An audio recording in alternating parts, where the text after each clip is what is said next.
Stocks on track to end the week with substantial gains. Are investors getting this right, or are they getting complacent? Rebecca Walser is CEO of Walser Wealth Management and joins us now. Rebecca, great to have you back at the desk. Thanks for having me. Glad to be here. So it seems like stocks right now are acting like the worst is behind us. Do you think that's actually the case? Are they right, or are they investors getting ahead of themselves? So it's really hard to predict what's going to happen with the U.S. and Iran. We'll see. Obviously, we have this weekend session to try to get to the table of some kind of deal. The really big concern is if we get this close to an agreement and then we don't get an agreement, that's going to put the markets, again, ahead of their skis and having to retrench back. And then, unfortunately, the retrenchment could be worse than what we saw the first time. And the reason that would be is because if we got this close to a deal and we couldn't get to it, then the situation becomes a little more hopeless. It's not a hopeless situation, but we have less hope than we would have had prior to getting this close to an agreement and then seeing that we cannot get to the table and actually ink an agreement. So I think that this weekend and the next 2 weeks, and even if the ceasefire is actually going to last for these next 2 weeks, because as we see, we don't really have a lot of ships moving through. So even though it's technically reopened, the Strait, is it really reopened? Are they really living up to their end of the agreement? And if Trump at any moment says you're really not living up to it, then the 2 weeks won't even be 2 weeks. Is that likely why oil is still elevated? We're looking at U.S. crude around $100 a barrel. Are you surprised that the market is rallying regardless of the fact that oil is still high? I am, and I think that maybe, I don't want to say that the higher numbers are baked in, because I don't think that's the case yet. If you look at this December futures, they have been coming down. They were always in the high 70s, and they've even been trending down. So I still think that from the very beginning, investors in the market expected this to be a short-lived conflict, such that by December, futures would be back to a normalized 70 range per barrel.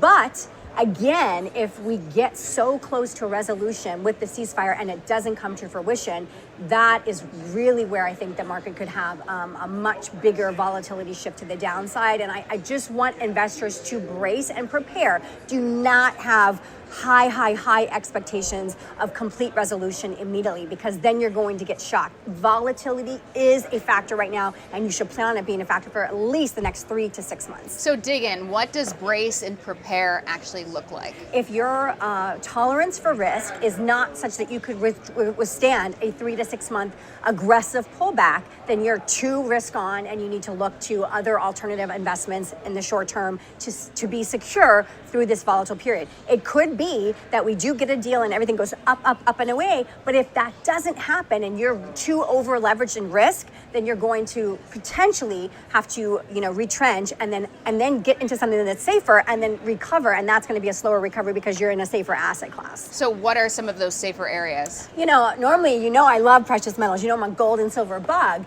Those have been acting like risk on assets. As soon as we saw the deal inked, we saw gold return to the 4,800 level, which clearly we expect it to be probably around the 5,400 to 5,600 level by the end of the year. That's our normal prognostication, with central bank buying and it as a reserve as the world is kind of making currency transitions, stable coins, those kinds of things. But again, if we don't get a deal, precious metals are acting like a risk on asset, and a lot of liquidity drawing down has been happening to be able to afford the higher energy costs. So that would be not necessarily a safety play either. So then we'll have to look at other things. Of course, always oil itself, if there's no deal, then oil itself will be elevated, and that will be a great place to earn some yield. So if I have cash on the sidelines right now, should I put it to work, or should I wait for a better entry point? Such a tough question normally. I think, I always look at the individual risk profile. If you have risk appetite, you absolutely should not have, lazy money. You should definitely put it to work. If your risk appetite is less risky, then you should still put it to work, but you should put it to work in more conservative things that could potentially either benefit from continuing conflict or would at least be stabilized through a continuing conflict. 3 to 6 months, though, of potential volatility and downturn, in the grand scheme of things for a longer-term investor, isn't all that long. It's nothing. And you're not a trader. So Absolutely. How are you putting money to work right now? I mean, we really balance a portfolio. We're looking at always having enough cash to meet immediate needs, but then we're looking for longer term. We definitely want to be on the fourth industrial revolution. We want that for our clients. We want them to participate in that to the extent that they can handle the risk of it. And then, of course, you're going to look at shorter term things to just grow the portfolio or to stabilize the portfolio. So we would be in oil right now. We've definitely been moving more towards the oil space. We have trimmed some and taken some profits because it's obviously been very good. But, if this conflict doesn't get resolved as we anticipate, we could see potentially, and I don't want to scare people, but we could see $150 a barrel, and that would be a great upside swing for us that we would definitely take advantage of. But it also means more volatility, and it means more risk on other asset classes. What are some of the names for the fourth industrial revolution that you like right now? Because I will say we have seen this rally in tech this week, but software hasn't participated. Yeah, software is definitely going to be a different story. We definitely have software publicly coming down this year, as you know, and we also have the private credit, depression and impact because of the fact that they're basically leveraging private companies that haven't gone public yet. So I like to look at two. I would say I would still look at AI play, and I would look at two different camps. So the first one I would say is like J-Bill, for example. Mm-hmm. We put a buy on this week. We like it. It's gone up even since we put a buy on this week because of the ceasefire. But they're like a cheap AI play in comparison to semis and optics, right? They're like 0.89 price to sales, which is expensive for them, but in the realm of an AI play, they're really cheap. They've got networking, server connectivity. So this is like a traditional backbone, but still necessary for AI to be successful. So that would be one. Another one we like is Micron. Mm-hmm. Micron is memory. This is an aggressive super cycle. Like memory backlog is phenomenal. Their net income is up 700% year over year. Revenue up almost 200% year over year, and the backlog is massive as long as CapEx spending into AI continues, which we expect that it will. I mean, we might see some trimming. It's it always, the super cycle starts aggressive and it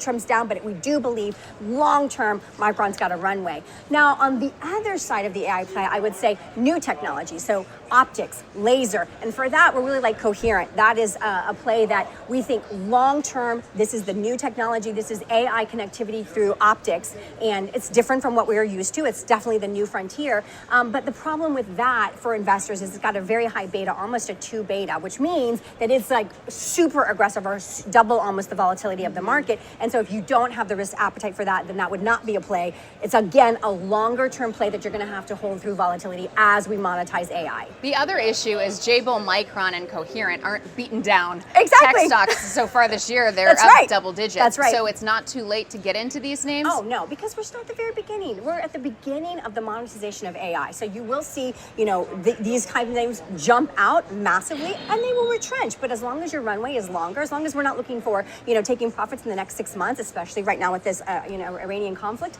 if you've got an 18-month window, as long as you can hold through the volatility of the next 18 months, we expect these will have a runway that will be very beneficial to you in the next 18 months. We were talking at the top really about the impact of the ceasefire on the market and if we don't see some sort of resolution. But what about all of the other factors that could impact where this market goes? If we do see a resolution, is that the all clear for this market to run higher, or are there other concerns that you have that could get in its way? Yeah, I mean, not to go into the macro that we talked about, I'm trying to keep it as low level as we can in micro. But the truth is that with a new Fed chair coming in next month in May, with Powell out, we don't even know if he's going to stay. He said he's going to stay as long as the Department of Justice investigation is going on.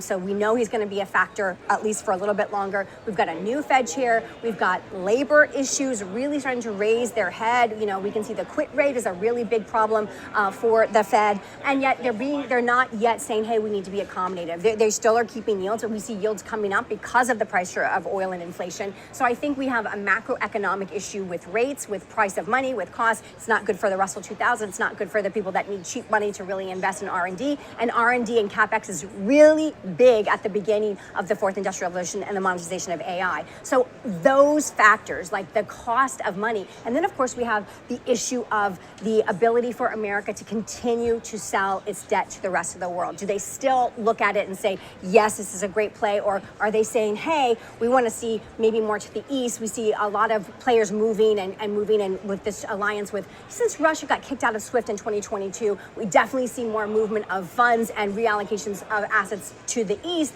And that's another thing that could be a headwind for the U.S. So a lot of headwinds. Is this a market that should hit the old highs, but then power through them and hit new highs? I think that this is a market that would only be able to do that with the headwinds that we're facing from a macroeconomic perspective with the AI with the AI basically burst. The AI and the fourth industrial revolution could power us through, and probably would be the only thing that could power us through the headwinds that we are facing because of our basically currency issues. And if we don't see a resolution with Iran? If we don't see a resolution with Iran, we are going to experience, higher CPI. I think, the forecast I see would be possibly a 3.7% CPI. You're talking about a Fed that would definitely have to get accommodative, making money cheaper, which would only make the rest of the world more doubtful of our ability to continue to supply capital and sell our public debt. So again, more. If this takes longer, we're looking at a much different market situation by the end of the year. So if I'm a retail investor listening right now, what's the biggest mistake I can make here? The biggest mistake is to get scared and go sit on the sidelines and be in all cash, because you're going to lose either way. You're going to lose if there's upside. You're going to lose if there's downside, because you're not going to know when to get back in, and you're going to stay on the sideline for far too long, and you're going to miss the recovery. So either way, you always need to assess your risk tolerance and be invested to the level that you can sustain the risk. Meaning that you don't need to cash out of that portfolio for 18 months to 2 years at least. Okay, I think this is a good time to transition to our rapid fire round of this or that. You've played before. You know the rules. You ready? I'm ready. All right, here we go. Ceasefire rally, real deal or head fake? Head fake if it doesn't last. So I'm praying it does, but I'm worried that we're going to see more consternation on this. Stocks, new highs or back to the lows? It depends on what happens with the geopolitical war that we're having, but I think by the end of the year we'll be more resolved and we'll see upside. Where will oil prices settle? I think if we get the ceasefire to go, a lot of analysts are thinking that they'll be back down into the 70s and 80s. But right now, I think, I would barometer 90s, just because that way we're looking at actual inflation prices. But that still would indicate some kind of resolution in the near term with Iran. Oil, opportunity or falling knife? I think it's still an opportunity, because as long as you can, you would have to trade more frequently. It would be more of not a long-term play, but absolutely, if you're able to trade it frequently, then I think it's still an opportunity. Overall strategy, all in or play defense? Overall strategy, I would say overall be defensive right now, but you still need to take some risk. Market, jump in or wait it out? There's definitely plays to be made, and so strategic plays, yes. All in, no. Right now, stocks, bonds, or cash? Stocks. S&P, market cap or equal weight? Equal weight this year. Big tech, bounce or bull trap? Gosh. Oh, gosh. Why are they so tough? I think if we're talking legacy tech, we're going to have some problems. If we're talking AI tech, we're going to have a bounce. So Mag 7, buy or trim? Take profits, trim, and then rebuy when we get some more lows. One big tech name you'd buy here? One big tech name. I think Apple. One you'd sell? Microsoft right now. AI leader, Micron or NVIDIA? Ooh, golly, that is tough. I just picked Micron. I have to go with NVIDIA. Hard asset, gold or Bitcoin? Gold, always. Private credit, opportunity or risk? It depends on the private credit lender that you're looking at. So we like certain private credit lenders that are really conservative and really do their due diligence and have partnered with private equity that basically, remember, they're a senior loan position and they will win first. So they'd have to lose almost 40% of the portfolio to really be impacted. So I still think it's an opportunity. Rates, higher for longer or cuts coming? If we don't get resolution, the Fed will have to go accommodative, and then we'll see cuts. But right now, with where we're at, we would be forecasting, rate hikes. Inflation, sticky or rolling over? Again, so much depends on Iran. If we don't get resolution, we have sticky. Markets by year end, higher or lower? Higher. One word to describe how you're feeling about the market right now. Volatility. Rebecca Walser, always a pleasure. Thanks so much. Thank That's you. Rebecca Walser, CEO of Walser Wealth Management.